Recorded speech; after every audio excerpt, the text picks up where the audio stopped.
Hello दोस्तों। आज हम एनिशिएंट हिस्ट्री में मौखरी राजवंश के बारे में पढ़ेंगे।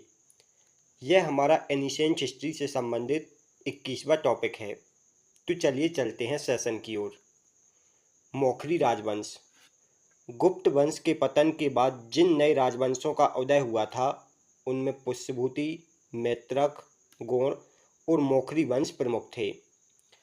मौखरी वंश की राजधानी कन्नौज हुआ करती थी और कन्नौज को पहले महोदय नगर के नाम से जाना जाता था, जो कि उत्तर प्रदेश में स्थित है। मौखरी वंश का प्रथम शासक हरिवर्मा और अंतिम शासक ग्रहवर्मा हुआ था। मौखरी वंश के जो राजा हुए थे उनका मूल निवास स्थान बिहार का गया जिले माना जाता है। गुप्तों के काल में उत्तर प्रदेश व बिहार में दो मौखरी कुल सामंत के रूप में शासन कर रहे थे, जिनका एक लेख बराबर व नागार्जुन की पहाड़ी से प्राप्त हुआ था और इनकी एक शाखा राजस्थान में भी निवास करती थी, जिनका लेख बड़वा से प्राप्त हुआ था, जिसे बड़वा यूप लेख के नाम से जाना जाता है। मौखरी कुल के बारे में हमें जानकारी इनके अभिलेखों व ग्रंथों से प्राप्त होती है। जैसे हमें बाणभट्ट के हर्षचरित ग्रंथ से इस वंश के बारे में जानकारी प्राप्त होती है। इसके अलावा सर्व वर्मा के हरका अभिलेख से इस वंश के बारे में जानकारी प्राप्त होती है। हरका अभिलेख यूपी के बाराबंकी जिले से प्राप्त हुआ था, जिसकी खोज एन.एस. शास्त्री ने 1915 में की थी। इसके अलावा असीरगढ़ लेख और सोहनाक लेख से भी इस वंश के बारे में जानकारी प्राप्त होती है।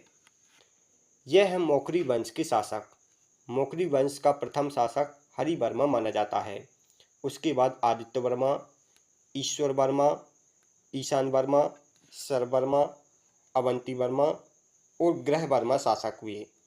इस वंश का अंतिम शासक ग्रहवर्मा था। यह है मौखरी वंश। इसके बाजू में था पुष्यभूति वंश और इसके बाजू में था उत्तर गुप्त शासक। यह है मौखरी वंश के शासक। इनके बारे में डिटेल से हम नेक्स्ट स्लाइड में जानेंगे। सबसे पहले हम हरिवर्मा के बारे में पढ़ेंगे। यह मौखरी वंश का प्रथम शासक माना जाता है। इनका शासनकाल 510 ईस्वी से माना जाता है और यह इस वंश के प्रथम राजा थे। हरिवर्मा ने महाराज की उपाधि धारण की थी और यह उपाधि गुप्त सामंतों की हुआ करती थी। हरिवर्मा का विवाह भट्टारिका देवी जय स्वामिनी से हुआ था और इनका उल्लेख हरका अभिलेख में मिलता है। हरका अभिलेख में हमें मौखरी वंश के प्रथम 4 शासकों का उल्लेख मिलता है और यह उत्तर प्रदेश के बाराबंकी जिले से प्राप्त हुआ था, जिसकी खोज एच.एन. शास्त्री ने की थी। हरिवर्मा के बाद आदित्य वर्मा शासक बनते हैं। यह हरिवर्मा के पुत्र और उत्तराधिकारी थे। इनकी माता का नाम भट्टारिका देवी था, जिनका उल्लेख असीरगढ़ लेख में मिलता है। आदित्य वर्मा का विवाह हर्षा गुप्ता से हुआ था, जो कि गुप्त राजकुमारी थी और इन्होंने भी महाराज की उपाधि धारण की थी, जो कि एक गुप्त सामंत की उपाधि हुआ करती थी। आदित्य वर्मा के बाद ईश्वर वर्मा शासक हुए, जो कि आदित्य वर्मा के पुत्र व उत्तराधिकारी थे। इनका इन्हें जौनपुर अभिलेख में सिंह के समान बताया गया है। ईश्वर वर्मा को जौनपुर अभिलेख में सिंह के समान बताया गया है। इनका विवाह गुप्त राजकुमारी उपागुप्त से हुआ था और इन्होंने भी महाराज की उपाधि धारण की थी, जो एक गुप्त सामंत की उपाधि हुआ करती थी। ईश्वर वर्मा ने मालवा व आंध्र की विजय की थी। ईश्वर वर्मा के बाद ईशान वर्मा शासक हुए। यह मौखरी वंश के प्रथम सुसंत शासक माने जाते हैं। इनका शासनकाल 550 से 574 ईस्वी के मध्य में था और इनकी माता का नाम उपागुप्त था। इन्होंने महाराजा धीराज की उपाधि धारण की थी और इनका उल्लेख भी हरका अभिलेख में मिलता है। हरका अभिलेख में इनकी विजय का उल्लेख मिलता है। ईश्वर वर्मा के बाद सर्ववर्मा शासक हुए, जिनका शासनकाल 574 से 586 ईस्वी के मध्य में था। सर वर्मा ने महाराजा धीराज की उपाधि धारण की थी और सर वर्मा का वास्तविक नाम सूर्यवर्मा था। सर वर्मा ने मगध की विजय भी की थी।